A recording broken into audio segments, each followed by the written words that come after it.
Some decisions are major decisions. And also there are a lot of small decisions that we don't make, that they tax our minds, they drain our energy, they create a lot of anxiety and nervousness and mental torment because we don't take care of it. We decide not to decide, which is a decision. Deciding to decide, to act, is a major, major challenge for all of us at different points in different areas of our lives.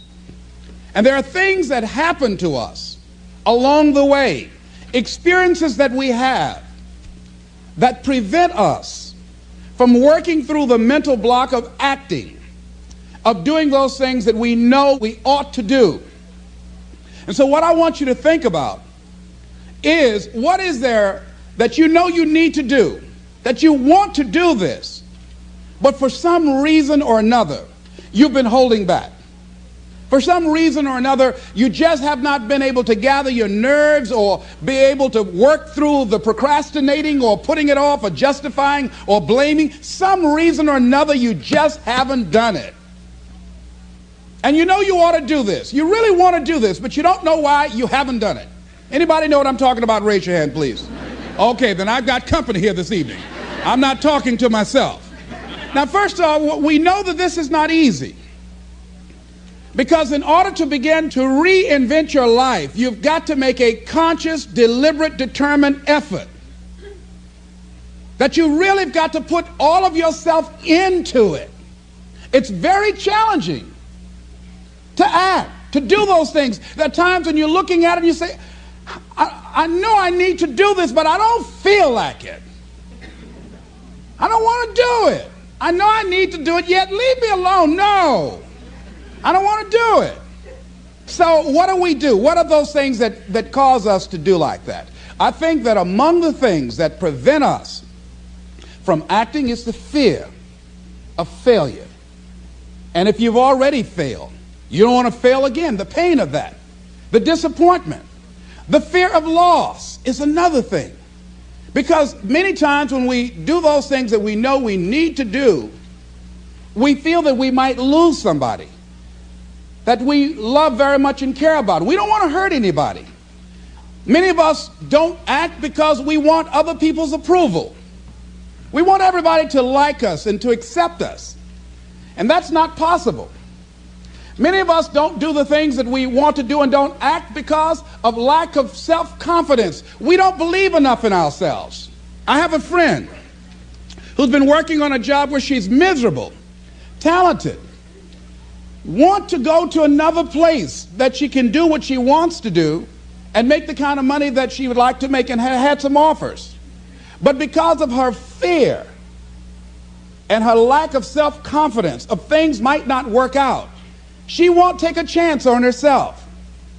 So there she is spending 8 hours a day, 5 days a week, and she's miserable. She hates to go to work. They're not paying her what she's worth. She knows it. But yet and still, she won't do that which she knows she must do, and it's wearing her out.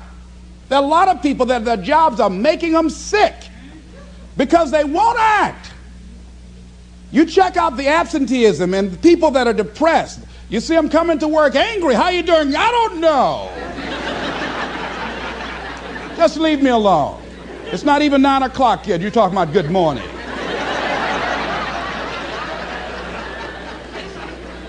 There are days you go to work, you want to just keep driving past the job. You don't want to stop because it's not in sync with who you are.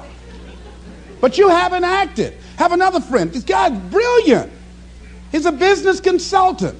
He helped a lot of people get their business started. And people come to him because they know he's knowledgeable. But this guy won't start his own business. Now, he's very smart. He can do it. Everybody believes in him except him. And he's so smart, he's talked himself out of it. Well, the numbers aren't right. And so there are many reasons why we don't act. There are other things, though, that affect us. Is that not wanting to take personal responsibility. We want somebody else to do it. And many times we pick up our inability to do certain things from people that we love, people that we admire. We identify with them, and we live in the context of their ideas, their opinions, and their life patterns. We buy into it unconsciously. My mother is a pack rat. She keeps everything. She doesn't throw anything away. And I have unconsciously picked that up. Now, my mother never said, let me show you how to keep everything, Les, and just clutter things. I unconsciously picked that up, many times unconsciously. We try to honor the people we love by being like them. By the same token, I realized something about myself when I had some major decisions to make, and I found myself acting like my mother. See, my mother's the kind of person that when she has a problem with one of the other foster children that she adopted, she won't confront them. She will call me. Les, why don't you tell Linda to move? She's lazy. She won't go to work. She runs the street all day, and then she comes home and wants to sleep all day, and I think she's doing drugs. I said, but Mama, why don't you tell Linda that?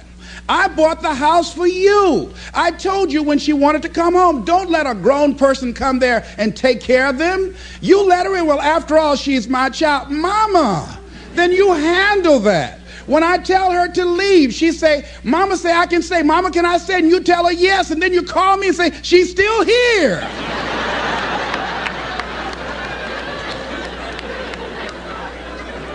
Why worry me with this? So Mama hasn't developed the courage to act on that. Some people won't act until there's a crisis situation. When Linda started stealing from Mama and took her Social Security check to get some drugs, Mama got some courage to say, get out of here and don't ever come back. But she wouldn't do it until then. And see, we don't have to wait until a crisis situation. I have a friend that has been having a challenge with losing weight. Both of us have been dealing with that challenge.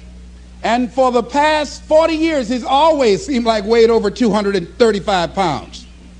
And so he said, man, I just can't lose weight. I'm big boned.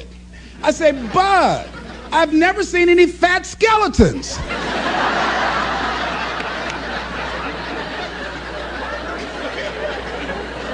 No, you need to act on your health. You can change this. You don't have to go to your grave fat. We're all digging early graves with our teeth.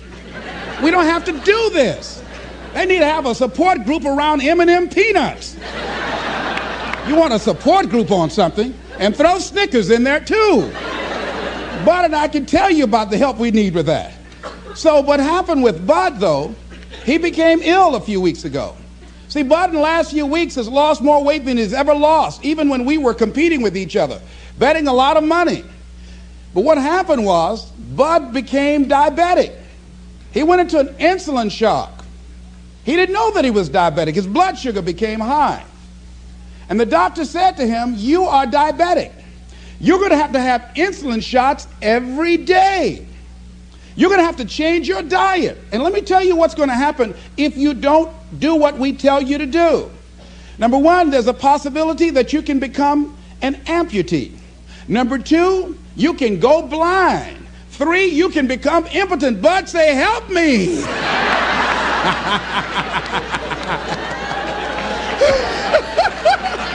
Like those guys with Paul, when Paul broke out of jail, those guys say, tell me what I must do to be saved. Bud wanted to be saved. I say, Bud, you want one of my peanut butter and jelly sandwiches? No. I said, Bud, I can't believe you're eating vegetables, man. You're exercising. He said, that's right, and jogging in place too. Now, he had the ability to do it before, but there's some people, it takes that kind of crisis to bring them into reality in order for them to act in their own best interest. Some people have to hit rock bottom in order to rise. I don't know why. You want to begin to look out on your life and what you want for you. And I think that when we begin to focus in the area of what does it take for us to act, I think we can say events can inspire us to act, like that particular event in his life. circumstances. A friend of mine, he wanted to do something and he just did not have the motivation and the drive and the confidence within himself. But his circumstances changed overnight through an acquisition of the company that he worked for. He lost his job.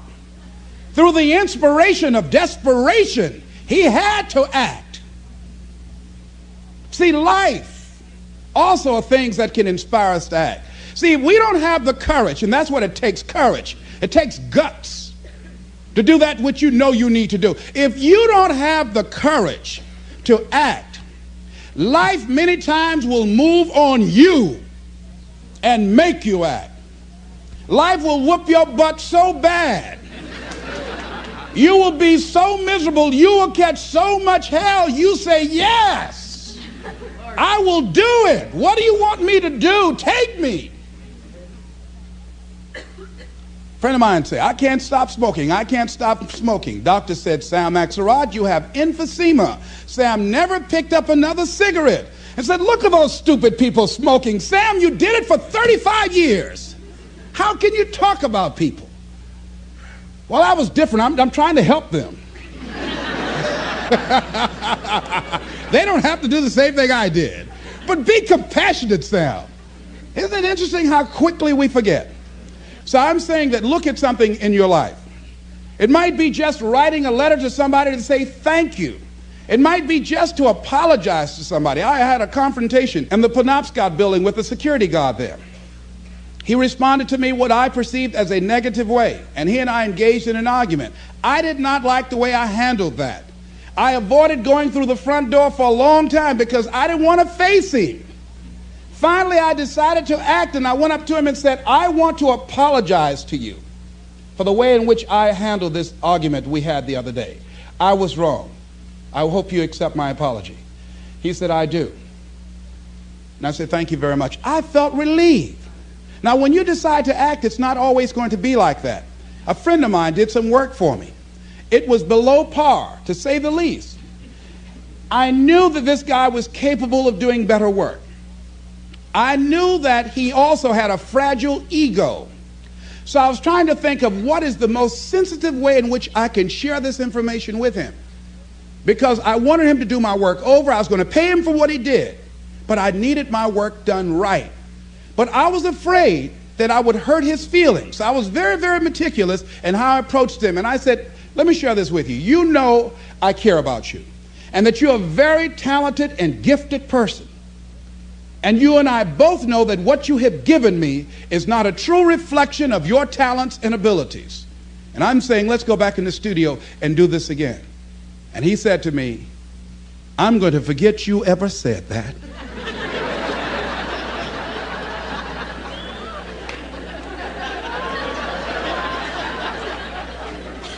I was wiped out. He never spoke to me again. Now, when you decide to act, you're going to have some people like that. We're no longer friends.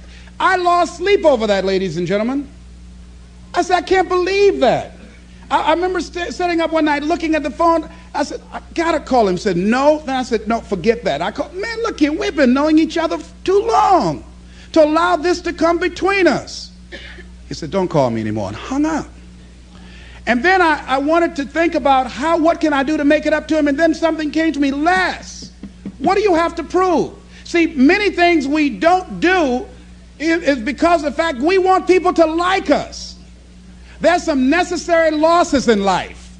When you decide acting in your best interest, you're going to lose some friends. Everybody's not going to approve of you. There's some people that won't like you. Who do you think you are? You're arrogant. What do you think you can do? You think you can get away with that? You're selfish. Thanks, I got that. It's my life. And so what I'm saying to you is that as you begin to look out on your life, this is challenging. This is not easy, acting. So what are the things that we can begin to do to harness our will? Number one, you've got to bring it out and look at it. You've got to take the power out of it. You've got to expose it to the truth. And the truth is that it has no power over you. So write down something you want to act on but for some reason that you've been holding back, and look at it. The next thing is, ask yourself the question, is it helping you to continue to put it off? If it's an asset for you to continue to procrastinate, then continue to do that. But if it's a liability for you, if it's causing you some mental and some emotional challenges, or perhaps a financial problem, look at that. Examine that for what it is. Next step, ask yourself, what's blocking you? What's preventing you from acting? Why don't you have the courage to handle that? Why won't you face that? What are you running away from? What kind of avoidance behavior are you engaged in? Next is, what is the worst thing that can happen when you take action? So I looked at that, and I said, what's the worst thing can happen when I tell him this? He can say, I don't like you, and he did. Now what happened? I experienced that, I looked at that, I saw that, and guess what, ladies and gentlemen? I didn't die. My feelings were hurt a little bit. I lost some sleep about it, and sometimes I think about it when I drive past his house, but I'm still here. It's uncomfortable, but it's okay. It doesn't bother me anymore. I've gotten used to it now. So what is the worst thing that can happen? I want you to visualize that, experience that, feel the nervousness and the discomfort. And the more you run it in your mind, the less power that it will have. Next is, how will you feel after taking this action? I felt a sense of personal achievement when I faced somebody that has been my mentor for years. And for years, there was something I wanted to tell him, and I didn't have the courage to tell him, because it was always, I was the student, he was the teacher. It was always, I looked up to him and admired him and held him in high esteem. And I was always grateful and thankful for the impact that he had on my life. And I loved him so much. I didn't have the courage to say to him, please stop drinking so much. You're an alcoholic. You need help. I didn't have the courage because I was afraid that he might not like me. I was afraid that he might be hurt and crushed, that we would no longer be friends. I didn't want to jeopardize what we had. I loved him a great deal, and I didn't know how this would affect our relationship. And I didn't even want him to know that I knew that he was an alcoholic. And so I was a coward. I was spineless.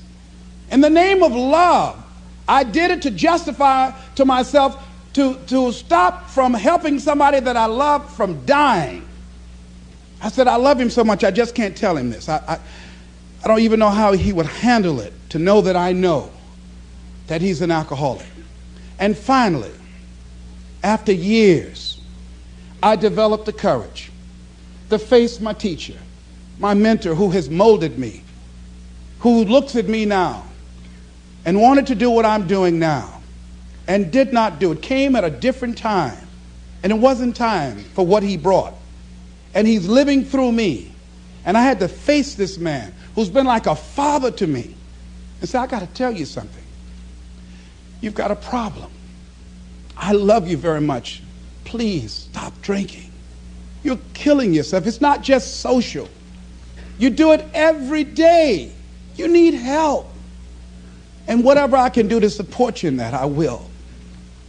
But please stop. And he looked at me, and I had no idea how he was going to handle that. And first there was like, I dare you. And we just looked at each other. And then I reached out to embrace him. And we've never, ever embraced men, macho. Never hugged before. I hugged him, and he just stood there with his arms straight. He couldn't raise his arms to hug me back. And he was shocked.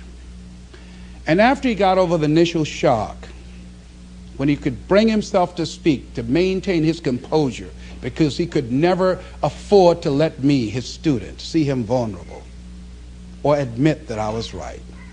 He said, I'll be seeing you. And I said, yes, sir. I said, tell your wife I'll be by the house to see you all before I leave. And when he walked away, at first I was very depressed. about it. And I said, well, maybe it wasn't my place to do this. And you know, when you act, you're going to have some second thoughts. And then I said, no. I did what I felt. I did it because I feel very strongly about this. And fortunately, he called me back a few weeks later and left word with the answering service. Leslie Brown, I just want to say thank you. And hung up. That was a good feeling. When we look out on our lives, you ask the question, what are you going to do?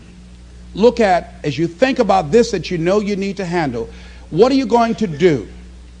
And then write down 3 strong reasons on why you know you must take action.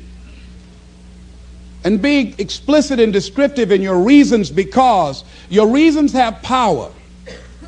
Your reasons will drive you. When you have doubt, when your faith becomes weak, your reasons will fortify your faith. When you have an inner conversation, say, no, don't do that. Your reasons will become your rod and your staff to comfort you, to take you through those challenging moments. So write down your reasons. And what you will find, that when you decide to act, when you decide to take life on, and let me warn you, it can be painful, it will be uncomfortable, and that's where the growth is.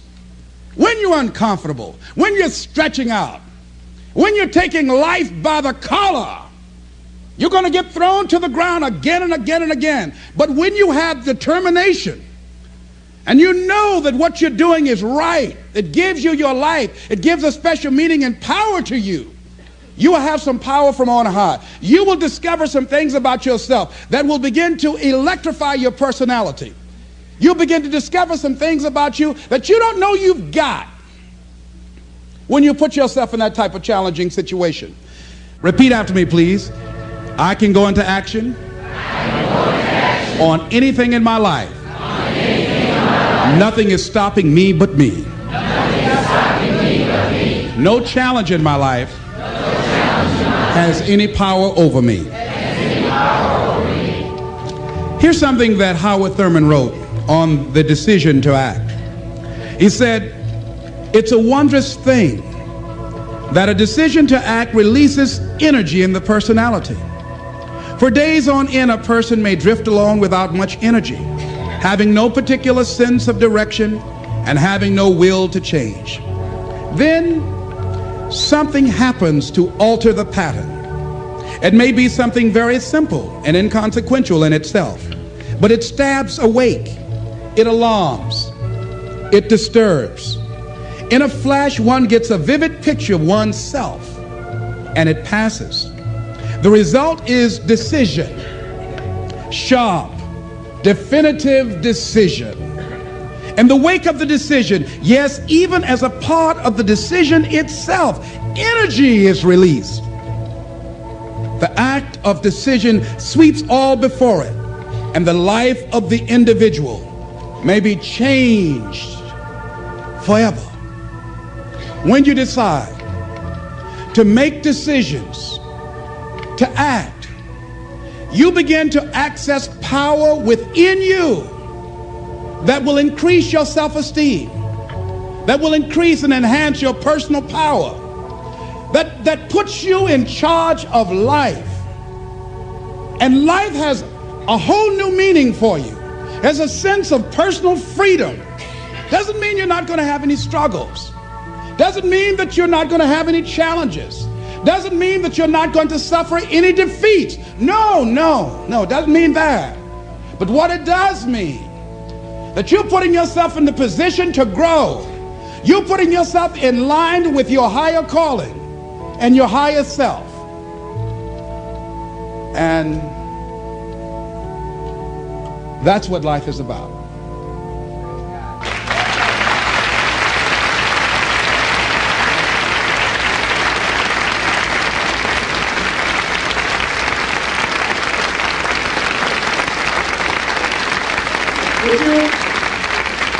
Would you join me in this affirmation, please? Everybody stand, please.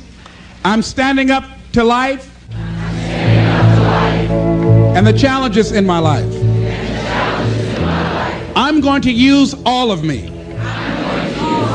All of my courage, my faith, determination, and any help and support that I can give anyone to realize their greatness. Together we can. Shake somebody's hand on your right and left and say, you got what it takes.